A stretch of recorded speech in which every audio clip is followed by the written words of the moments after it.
శ్రమ లేకపోతే దేవునికి నువ్వు సమీపముగా రాలేవు. శ్రమ అని అగ్ని వచ్చిందనుకో, ఆటోమేటిక్ గా యేసయ్య దగ్గరికి వచ్చి ఆయన పాదాల మీద పడిపోతావు.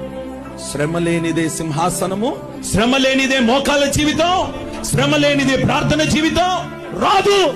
కొన్ని నిన్ను శ్రమలో ఆయన్నే పెడతాడు.